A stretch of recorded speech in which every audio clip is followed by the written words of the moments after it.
Salut les scientifiques. Avez-vous déjà imaginé ce qui se cache à l'intérieur de la matière? Pourquoi un morceau de charbon brûle en produisant du dioxyde de carbone? Aujourd'hui, nous plongeons au cœur de l'infiniment petit, l'atome. Préparez-vous à voir la chimie sous un nouveau jour, avec des modèles simples, des expériences étonnantes. Prêt pour un voyage au centre de la matière? C'est parti. Bonjour et bienvenue. Aujourd'hui, on va s'attaquer à une énigme fascinante. De quoi est cette la matière? Qu'est-ce qui compose tout ce qui nous entoure? C'est un petit voyage au cœur des choses. Voilà la question qui a longtemps taraudé les scientifiques. On a un vrai paradoxe là. Si les briques de base de la matière ne peuvent pas être cassées, comment expliquer qu'on puisse transformer du bois en cendre, par exemple? Comment du neuf peut apparaître?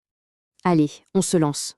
Pour percer ce mystère, il faut regarder d'un peu plus près ce qu'on a longtemps cru être la plus petite particule possible. On commence donc avec la pièce du puzzle que l'on pensait connaître par cœur, mais qui, en fait, cachait un sacré secret. Prenons l'exemple de l'eau.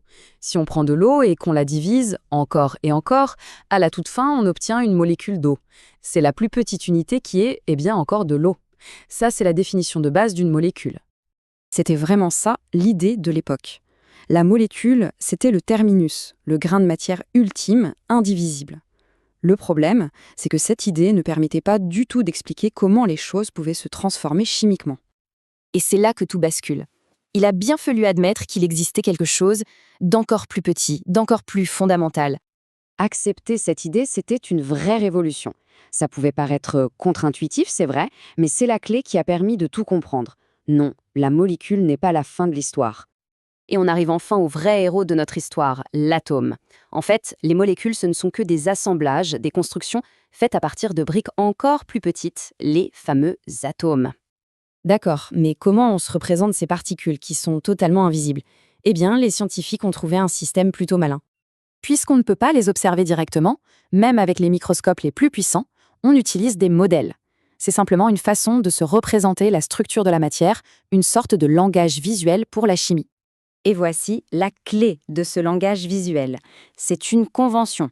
Chaque type d'atome a sa couleur. Le carbone, c'est noir, l'oxygène, rouge, l'hydrogène, blanc, et ainsi de suite. C'est ce code qu'on va utiliser pour voir la matière s'assembler et se transformer. Allez, on met ça en pratique. Regardez. Une molécule d'eau, H2O, c'est une bille rouge pour l'oxygène et deux blanches pour l'hydrogène. Juste à côté, le méthane, CH4, une bille noire pour le carbone et quatre blanches pour l'hydrogène.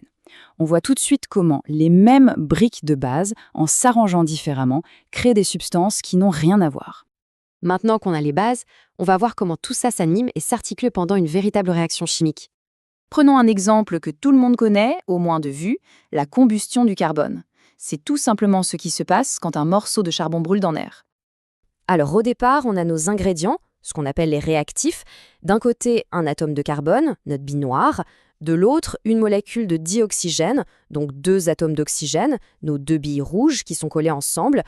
Et c'est là que la transformation opère. D'abord, il faut de l'énergie, de la chaleur par exemple, pour casser la liaison qui unit les deux atomes d'oxygène. Hop, ils se séparent. Ensuite, ces atomes d'oxygène qui sont maintenant libres vont pouvoir aller se lier à l'atome de carbone qui est juste là, disponible. Et voilà le résultat, le produit final de la réaction.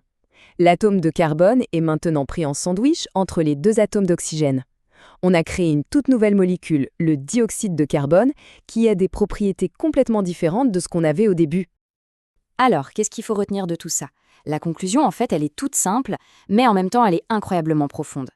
C'est ça, le principe fondamental. On a tous appris à l'école la fameuse phrase « rien ne se perd, rien ne se crée, tout se transforme ». C'est exactement ça. Les atomes ne disparaissent jamais dans une réaction. Ils ne font que se réarranger, que changer de partenaire en quelque sorte. Cette analogie avec l'alphabet est parfaite. Il faut y penser comme ça. Avec à peine une centaine de lettres différentes, les atomes, la nature arrive à écrire une infinité de mots qui sont les molécules et des phrases entières qui sont toutes les choses complexes qui composent notre monde. Et on va se quitter sur cette pensée.